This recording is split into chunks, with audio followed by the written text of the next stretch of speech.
SK하이닉스, 마이크론 세 곳이 나눠 가진 디램판에 실제로 지갑 변동을 일으키는가? 그리고 투자자는 무엇을 보고 그걸 판단해야 하는가? 시작 전에 오늘 우리 시세부터 정직하게 정리하겠습니다. 오늘 SK하이닉스는 11.53% 내린 184만 2천 원, 삼성전자는 8.77% 내린 25만 5천 원에 마감했습니다. 다만 저는 오늘 우리 두 회사가 빠진 이유를 중국 탓으로 돌리지 않겠습니다. 앞선 영상에서 확인해 드렸듯이 이번 주 우리 시장의 하루 등락에는 회사와 상관없는 기계 소음이 잔뜩 섞여 있습니다. 그래서 오늘 저는 서울 대신 뉴욕을 보겠습니다. 마이크론에는 그 소음이 없습니다. 순수하게 이 사건 하나에 반응한 값입니다. 우리 전광판보다 저쪽 전광판이 오늘은 더 정확한 정답지입니다. 이게 왜 여러분 계좌 이야기냐 하면 이렇습니다. 지금 삼성전자와 SK하이닉스의 이익은 기둥 두 개 위에 서 있습니다. 하나는 AI용 메모리를 사실상 우리만 만든다는 것, 다른 하나는 일반 메모리 값이 오르고 있다는 것입니다. 어젯밤 상하이에서 벌어진 일은 첫 번째 기둥은 건드리지 못했습니다. 두 번째 기둥을 겨눴습니다. 그 차이를 아느냐 모르느냐로 앞으로 몇 년간 중국 반도체 뉴스가 나올 때마다 여러분이 놀랄지 말지가 갈립니다. 남들이 오늘 낙폭 자막을 볼 때 우리는 소음이 없는 쪽 값을 봅니다. 그리고 하나 미리 걸어두겠습니다. 지금부터 보실 이 그림, 2008년에 똑같이 한번 나왔습니다. 그때 이 자리에 앉아있던 건 중국이 아니라 대만이었고 결말은 우리가 이미 알고 있습니다. 그 이야기는 뒤에서 날짜와 숫자로 정확히 짚어드리겠습니다. 먼저 어젯밤 마이크론에 무슨 일이 있었는지부터 보겠습니다. 15일 현지 시간 마이크론은 가파른 상승을 이어가다 하루에 8.02%를 반납했습니다. 직접적인 악재로 지목된 건 하나입니다. 미국 정부가 그토록 오래 대중국 수출 규제로 눌러왔는데도 중국 토종 메모리 업체의 성장이 글로벌 시장을 위협하는 수준까지 올라왔다는 분석입니다. 여기에 업계 전문가들의 경고가 얹혔습니다. 밸류에이션이 고점인 상황에서 중국발 공급 과잉 신호가 나오면 메모리 하락 사이클이 예상보다 빨라질 수 있다는 겁니다. 왜 하필 마이크론이었을까요? 여기 숫자가 답을 갖고 있습니다. 미국 반도체 분석기관 세미 애널리시스 추정으로 올해 말 마이크론의 월간 웨이퍼 생산 능력은 38만 5천 장입니다. 웨이퍼? 반도체를 찍어내는 둥근 실리콘 원판입니다. 이걸 한 달에 몇 장 돌리느냐가 그 회사의 생산 체급입니다. 같은 시점 CXMT의 전망치가 월 35만 장입니다. 차이가 3만 5천 장, 비율로 9%입니다. 이 두 숫자를 나란히 놓으면 어젯밤 8%가 설명됩니다. CXMT가 올해 안에 따라붙는 대상은 SK하이닉스가 아닙니다. 마이크론입니다. 3위가 4위에게 쫓기는 그림이고 뉴욕은 그걸 값으로 먼저 인정한 겁니다. 규제로 막는 방식이 한계에 왔다는 걸 미국 시장이 스스로 시인한 하루였습니다. 그럼 그 4위가 어떤 돈을 들고 있는지 보겠습니다. 오늘 중국 창신 메모리, 영어 이름 CXMT가 상하이 커총반에서 공모주 청약을 시작했습니다. 커총반? 상하이 증권거래소에 붙어있는 기술주 전용 시장입니다. 원래 조달 계획은 295억 위안, 우리 돈 약 6조 5천억 원이었습니다. 막상 뚜껑을 열자 지난 13일 기관 수요 예측에 333개 기관이 운용하는 11,537개 계정이 달려들었습니다. 수요 예측? 상장 전에 기관들한테 얼마에 얼마나 살 건지 미리 물어보는 절차입니다. 여기서 붙은 값이 공모가가 됩니다. 결과는 주당 8.66 위안, 신주 66억 9천만 주, 기본 조달액만 579억 위안, 약 12조 7천억 원입니다. 초과 배정 옵션까지 전량 행사되면 666억 위안, 우리 돈 14조 6천억 원. 처음 계획했던 6조 5천억의 2배를 넘겼습니다. 2020년 중국 최대 파운드리 기업 SMIC가 같은 시장에서 세운 532억 위안이 지금까지 중국 반도체 사상 최대 기록이었는데 CXMT는 옵션을 빼고도 그 기록을 넘겼습니다. 진짜 봐야 할 숫자는 여기 있습니다. 공모가 기준 CXMT의 상장 시가총액은 5,790억 위안, 약 127조 원입니다. 2025년 실적 기준 PER이 308.92배입니다. PER? 지금 버는 이익으로 이 회사를 통째로 산다고 할 때 원금을 되찾는데 몇 년이 걸리는지 보여주는 배율입니다. 308배면 308년입니다. 같은 기준으로 삼성전자가 33.62배, SK하이닉스가 30.64배, 9배에서 10배 차이입니다. 보통 여기서 중국 거품이라고 한마디 하고 넘어갑니다. 저는 반대로 읽습니다. 중요한 건 308배라는 값이 아니라 그 값을 낸 손이 누구냐입니다. 중국 경제매체 제1재경은 이번 청약에 국유 장기자금과 반도체 공급망 기업들이 전략적 투자자로 대거 들어왔다고 전했습니다. 개미가 몰려서 만든 308배가 아닙니다. 이익을 보고 낸 값이 아니라 자리를 보고 낸 값입니다. 그리고 이 돈이 어떤 회사에 들어갔는지도 보셔야 합니다. 많은 분들이 중국이 맨 땅에서 10년 만에 D램을 만들어냈다고 알고 계십니다. 아닙니다. CXMT는 2016년에 세워졌고 2019년 독일 메모리 회사 키몬다의 특허 라이선스를 확보했습니다. 키몬다는 한때 세계 D램 2위였다가 2009년에 파산한 회사입니다. 이때 CXMT가 손에 넣은 기술 문서가 약 2.8TB 분량입니다. 여기서 D램의 핵심인 메리평 워드라인 기술을 뜯어내 자기 것으로 만들었고 46나노급으로 시작해 지금 10나노급까지 끌어올렸습니다. 참고로 이 기술은 지금 삼성전자와 SK하이닉스도 쓰는 주류 방식입니다. 정리하면 이렇습니다. 중국은 한국을 베낀 게 아니라 한국에게 밀려 죽은 회사의 유산을 샀습니다. 죽은 회사가 남긴 도면 위에서 출발해 10년 만에 4위까지 올라온 겁니다. 남의 실패를 사서 시간을 벌 줄 아는 회사라는 뜻이고 오늘 그 회사가 14조 6천억을 쥐었습니다. 숫자로 보면 더 분명합니다. CXMT는 최근 10년 동안 370억 위안, 약 8조 2천억 원을 잃었습니다. 2023년 163억 위안 손실, 2024년 71억 위안 손실, 작년에야 겨우 18억 7,500만 위안 흑자로 돌아섰습니다. 상황이 뒤집힌 게 올해입니다.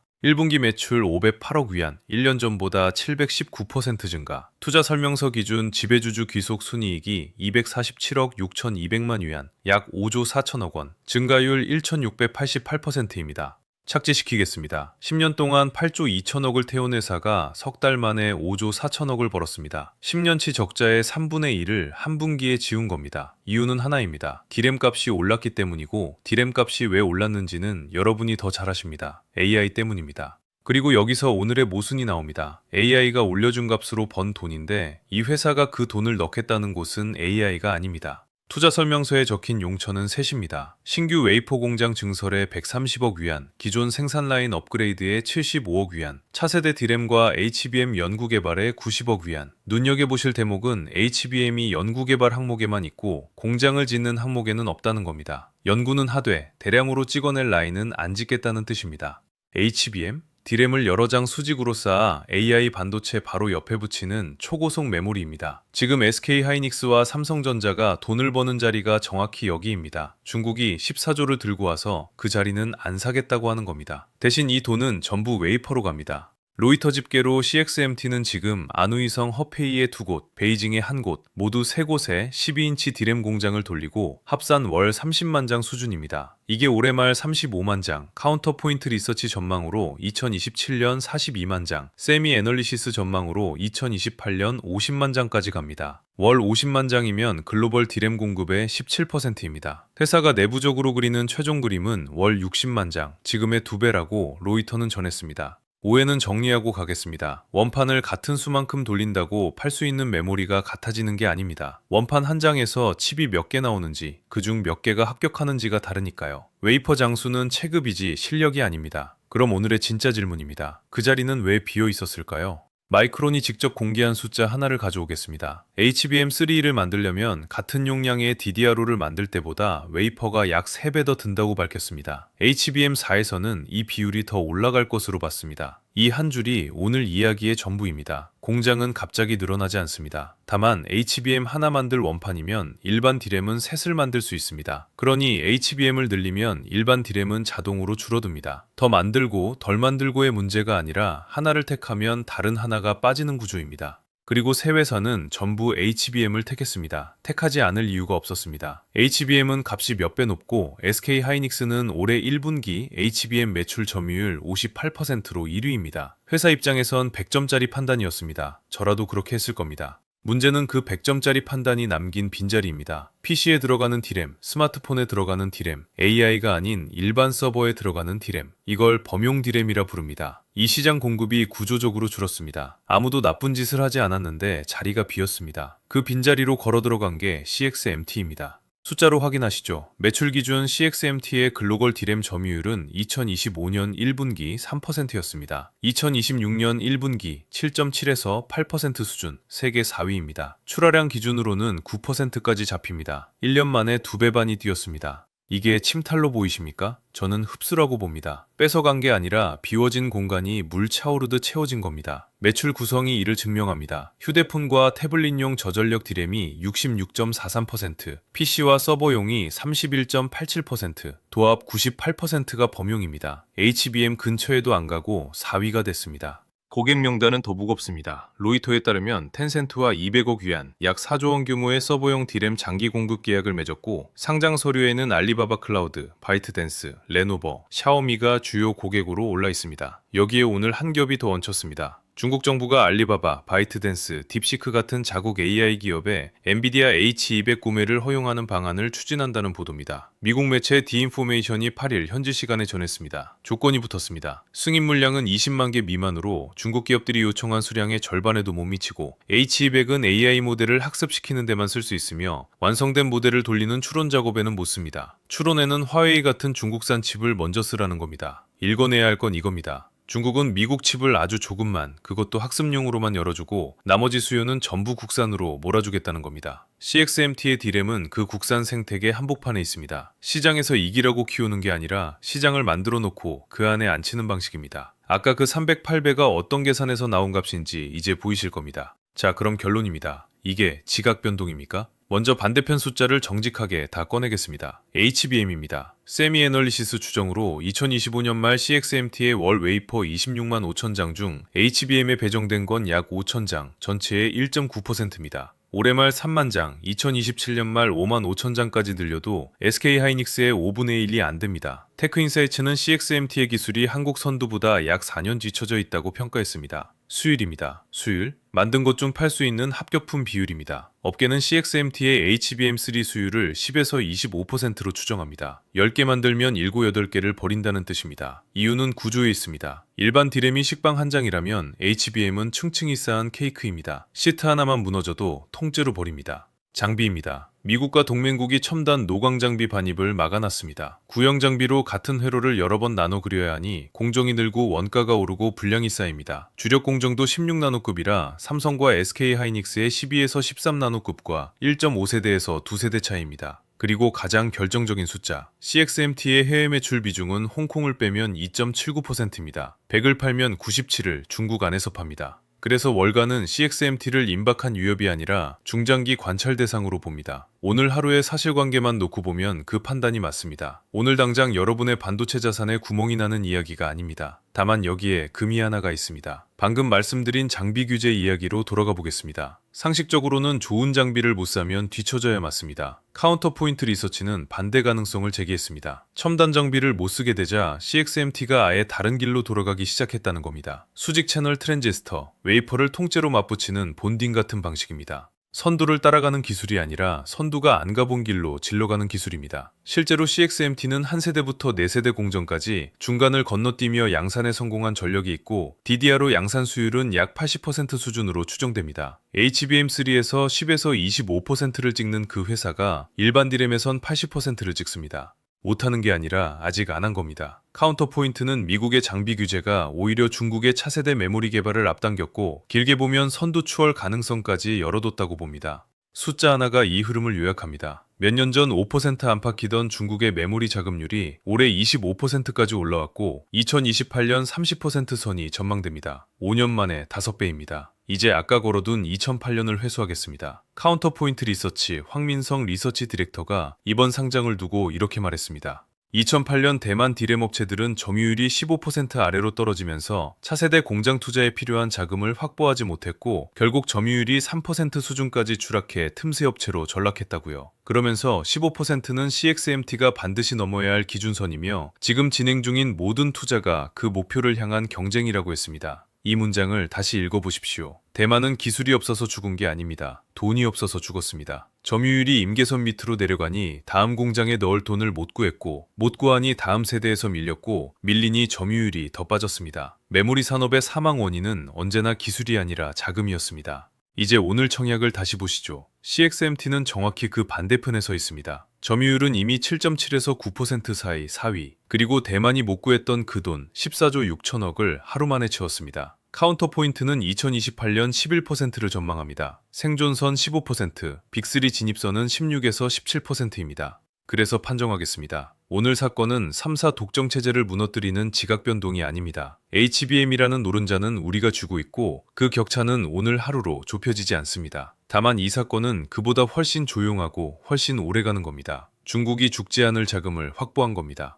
근거는 둘입니다. 첫째, 이 돈은 이익이 아니라 자리를 겨냥한 국유자금이라 수익률이 나빠도 안 빠집니다. 둘째, 그 돈이 겨냥한 자리가 경쟁이 치열한 곳이 아니라 우리가 비워둔 곳이라 진입저항이 거의 없습니다. 어젯밤 8% 빠진 마이크론이 시장이 이 판정에 동의한다는 증거입니다. 그러니 지갑 변동이 오느냐를 매일 묻는 대신 무엇을 보면 그걸 알 수 있는지를 쥐고 계시는 게 낫습니다. 투자자 여러분, 숫자 5개만 챙기시면 됩니다. 첫째, 마이크론 주가입니다. 이게 이 판의 온도계입니다. 우리 시장은 기계 소음이 섞여 신호가 잘 안 보이지만 마이크론에는 그게 없습니다. 앞으로 CXMT 관련 소식이 나올 때마다 마이크론이 얼마나 크게 반응하는지를 보십시오. 반응이 커질수록 중국 물량이 실물 시장에 가까이 왔다는 뜻이고 무뎌지면 국지전으로 굳어간다는 뜻입니다. 둘째, CXMT의 해외 매출 비중입니다. 지금 2.79%입니다. 이 숫자가 두 자릿수로 올라서면 중국 안의 싸움이 끝났다는 신호입니다. 셋째, 애플입니다. 파이낸셜 타임스는 애플이 중국 내수용 기기에 CXMT의 D램을 시험 적용 중이고 미국 정부를 상대로 사용 범위를 넓혀달라는 로비까지 앞장서고 있다고 전했습니다. 그동안 애플은 삼성전자, SK하이닉스, 마이크론 세 곳에서만 메모리를 받아왔습니다. 이 문이 열리면 방금 말씀드린 2.79%는 의미를 잃습니다. 넷째, HBM3 양산 시점입니다. CXMT의 목표는 내년입니다. 우리 부회사는 HBM4 양산 경쟁에 들어가 있습니다. 두 시기의 간격이 벌어지면 우리가 이기고 있는 것이고 좁혀지면 오늘 말씀드린 안심 재료가 유효기간을 잃습니다. 다섯째, 가장 실전적인 겁니다. 일반 D램 값이 꺾이는 날, 원인을 구분해서 보십시오. AI 수요가 식어서 꺾인 거라면 사이클이 돌아올 때 값도 돌아옵니다. 중국 물량이 풀려서 꺾인 거라면 값은 그 자리에 눌러앉습니다. 지금까지 우리가 겪은 메모리 사이클은 대부분 앞쪽이었습니다. 오늘 채워진 14조 6천억은 뒤쪽의 재료입니다. 그리고 이 다섯째가 이미 시작됐다는 증거가 있습니다. 블룸버그가 전한 내용인데 AI 클라우드 기업 코어위브가 메모리와 저장 장치 값이 떨어질 경우에 대비해 파생 상품으로 해지하는 방안을 검토하고 있습니다. 풋옵션, 정해둔 가격에 팔 수 있는 권리입니다. 값이 떨어지면 이 권리가 손해를 메어줍니다. 이게 왜 무거운 신호냐? 코어위브 같은 클라우드 회사들은 마이크론, 샌디스크 같은 제조사와 장기 공급 계약을 맺으면서 공급사의 가격 하한선을 보장해줬습니다. 값이 아무리 떨어져도 이 밑으로는 안 내려가게 해주겠다는 약속입니다. 그 약속을 해준 쪽이 이제 그 약속 때문에 자기가 손해볼 상황을 대비하기 시작한 겁니다. 메모리를 실제로 사서 쓰는 손이 가파락을 처음으로 진지하게 계산하기 시작했다는 뜻입니다. 아직 실행 단계는 아니고 초기 검토입니다. 그래도 이 검토가 나왔다는 사실 자체가 신호입니다. 여기에 날짜가 하나 겹칩니다. SK하이닉스와 마이크론은 새로 짓는 생산 능력이 2028년 초에 완전히 가동될 것으로 봅니다. 그리고 세미애널리시스가 CXMT의 웨이퍼 생산 능력이 월 50만 장, 글로벌 공급의 17%에 닿을 것으로 본 시점도 2028년입니다. 우리 신규 물량과 중국 신규 물량이 같은 해에 같이 쏟아집니다. 지금 이 순간 메모리 회사들이 값이 너무 오르는 걸 걱정하는 이유가 여기 있습니다. 긴 호흡으로 자산을 점검하시는 분이라면 프레임은 이겁니다. 반도체 자산을 볼 때 질문이 이제 둘로 나뉩니다. HBM에서 앞서 있느냐? 여기는 확실히 우리 쪽이고 당분간 흔들릴 근거가 안 보입니다. 범용 D램의 값을 누가 정하느냐? 여기는 오늘부로 우리 손을 떠나기 시작했습니다. 그동안 우리 두 회사의 이익은 이 둘이 동시에 좋아서 나온 겁니다. 앞으로 그중 하나가 빠진 채로도 지금 이익이 유지되는지 그걸 확인하며 보시면 됩니다. 사고 파는 판단은 언제나 여러분 몫이지만 무엇을 보고 판단할지는 오늘 분명해졌습니다. 이 걱정을 회사 안에서도 하고 있습니다. 최태원 SK그룹 회장은 최근 중국 반도체 업계의 추격에 대비가 필요하다며 SK하이닉스의 전략적 투자와 기술 옵션 개발 속도를 높이겠다고 밝혔습니다. 같은 자리에서 메모리 값이 과도하게 오르면 전통 산업이 위축될 수 있다는 우려도 함께 냈습니다. 지금 이익이 최고인 회사의 총수가 값이 너무 오르는 걸 걱정한다는 건 이 값이 영원하지 않다는 걸 안에서 더 잘한다는 뜻입니다. 날짜를 드리겠습니다. CXMP는 오는 20일 납입, 22일 최종 발행 결과 공개, 로이터 보도 기준 27일 커총반 상장입니다. 진짜 관문은 상장일이 아니라 그 다음입니다. 이 돈을 진 회사가 어느 공장에 얼마를 넣겠다고 처음 발표하는 순간 오늘 나눈 이야기가 국지전으로 끝날지 아닐지가 판가름 납니다. 더리치 시청자 여러분, 오늘 계좌를 보시면서 중국 때문이라고 읽으셨다면 그건 아닙니다. 오늘 서울의 낙폭은 소음이었고 어젯밤 뉴욕의 8%는 신호였습니다. 이 둘을 구분하는 게 오늘 여러분이 얻어가실 전부입니다. 숫자는 늘 조용한 쪽에서 먼저 움직입니다. 오늘 시끄러웠던 건 서울의 전광판이었지만 실제로 자리를 옮긴 돈은 상하이의 장부에 찍혔습니다. 다음 갈림길은 7월 27일입니다. 그날 다시 짚어드리겠습니다. 오늘 이야기를 한 줄로 남기면 이렇습니다. 중국의 14조 6천억은 우리 HBM을